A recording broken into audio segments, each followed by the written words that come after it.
Bismillahirrahmanirrahim.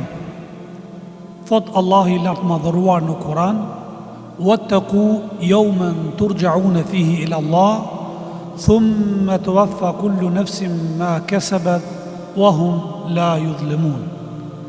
Dhe keni frikë dhe droj Allahun që një ditë keni për të kthyer tek Ai, dhe secili njeri ka për t'ju plotësuar në atë që ka fituar, dhe asesi nuk do t'ju bëhet pa drejtësi.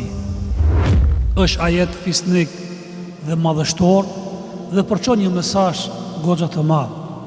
Ky ajet llogaritet ajeti I fundit që është shpallë të dërguarit Allahut. Pothuajse brenda javës ka ndruar jetë I dërguarit Allahut. Thot Allah I madhëruar, besimtari duhet ta ketë gjithmonë në mendje, në zemër, ditën që ka për të takuar me Allahun xhaleshanu. Andaj duhet me pas frikë dhe droj, a thua vallë, do t'jemi faqebar kur dalmi para Allahut, apo faqe zezë. Do kemi kokën të ngritur dhe krenar, ato të tërpruar dhe të nënçmuar. Kjo ditë do të ballafaqohemi, deshtëm apo nuk deshtëm. Andaj vazhdimi I ajetit thot: pastaj çdo kujt ka për t'ju plotësuar atë që ka fituar.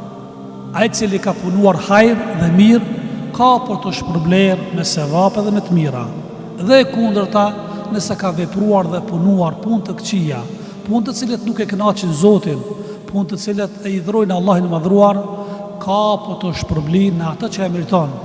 Dhe pjesa e fundit e ajetit ta qetëson zemrën, të rahaton kur thot: askujt atë ditë nuk I bëhet pa drejtësi.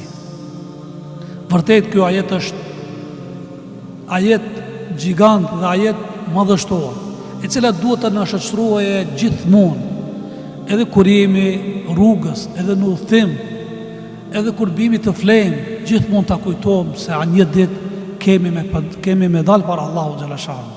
Nuk ka hikje dhe rrugdalje.